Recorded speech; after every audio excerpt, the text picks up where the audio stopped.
Saps què és una cambra d'aire i què hi passa dins mentre l'astronauta s'hi espera? Sabies que quan un astronauta vol sortir a l'exterior a explorar Mart, s'ha d'esperar entre 10 i 20 minuts dins d'una cambra d'aire? Què passa a la cambra d'aire mentre l'astronauta espera per sortir a l'exterior? Entra aire dins la cambra per augmentar la pressió de l'aire? O bé, surt l'aire de la cambra per reduir-ne la pressió?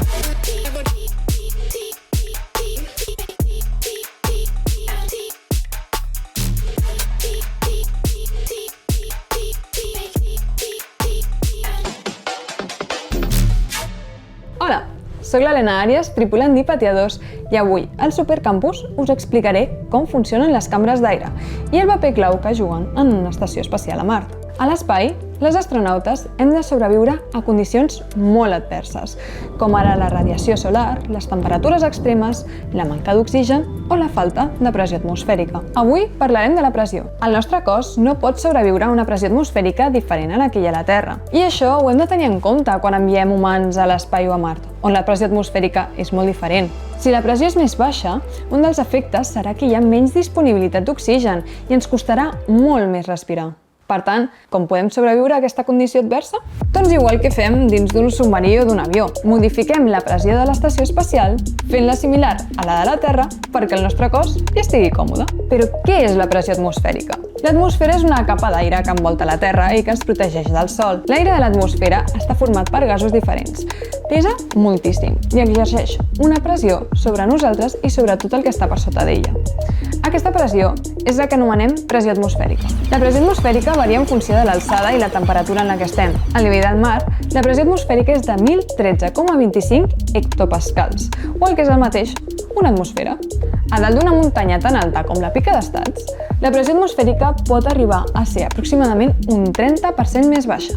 I per què? Doncs perquè a més alçada hi haurà menys aire sobre nostra i per tant la pressió de l'atmosfera disminuirà. I com és la pressió atmosfèrica a Mart? Com que l'atmosfera de Mart és molt més fina que la Terra, l'aire pesa menys i la pressió atmosfèrica serà menor. Es calcula que la pressió atmosfèrica de Mart és un 90% més baixa que la de la Terra. Perquè es fa una idea, seria la mateixa pressió atmosfèrica que si estiguéssim a 35.000 metres d'alçada. Això és 3 vegades més alt que el que volen els avions. Com que els nostres cossos estan acostumats a l'atmosfera de la Terra, a Mart omplirem l'estació espacial amb molt d'aire, perquè la pressió de l'aire dins sigui semblant a la que tenim aquí a la Terra.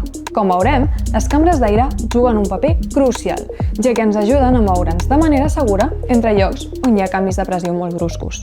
Ara imagineu que som a Mart, dins la nostra estació espacial, amb una pressió interna de 1013,25 hectopascals, com a la Terra a nivell del mar. I volem sortir fora d'explorar l'exterior. A Mart, la pressió atmosfèrica és molt més baixa, del voltant de 6,1 hectopascals. Què creieu que passa si obrim la porta de cop?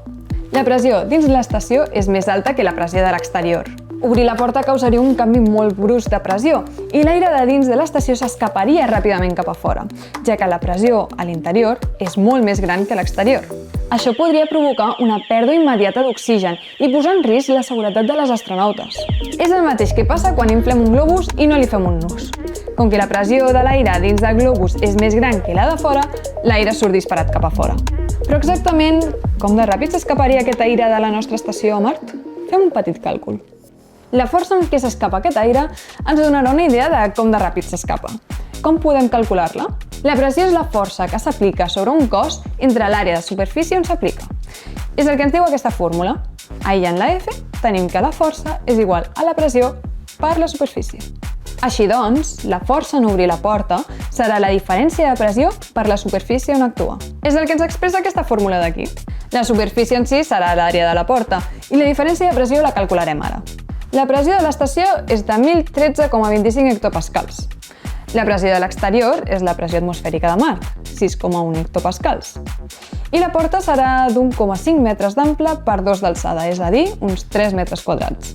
Primer calcularem la diferència de pressió. 1013,25 hectopascals menys 6,1 hectopascals ens dona una diferència de pressió de 1007,15 hectopascals, el que serien 100.715 pascals. No res. I ara la força d'aquesta diferència de pressió sobre la porta. És a dir, multipliquem aquesta diferència de pressió per la superfície i ens dona que la força és de 302.145 newtons. Perquè us feu una idea, aquesta força és equivalent a que ens caiguin unes 400 persones alhora. Per tant, sortiríem disparades com un coet. Aleshores, com podem sortir fora de manera segura? Per evitar que s'escapi l'aire de cop, les estacions espacials disposen del que s'anomenen cambres d'aire. Què són les cambres d'aire i com funcionen? Essencialment, una cambra d'aire és una habitació intermitja que separa l'interior de l'estació de l'exterior. La cambra d'aire mai tindrà les dues portes obertes alhora. Quan vulguem sortir a l'exterior de l'estació, primer entrarem a la cambra d'aire. Un cop dins, traurem l'aire d'aquesta cambra, és a dir, la despressuritzarem fins que la pressió de dins de la cambra sigui la mateixa que la pressió exterior. Un cop igualades les pressions d'aire, ja podem obrir la porta sense perill i sortir a explorar Mart. I què passa quan tornem de la nostra aventura per la superfície marciana? Haurem de fer el procés a la inversa. Quan siguem dins de la cambra d'aire, cal que igualem la pressió de la cambra amb la pressió de dins de l'estació.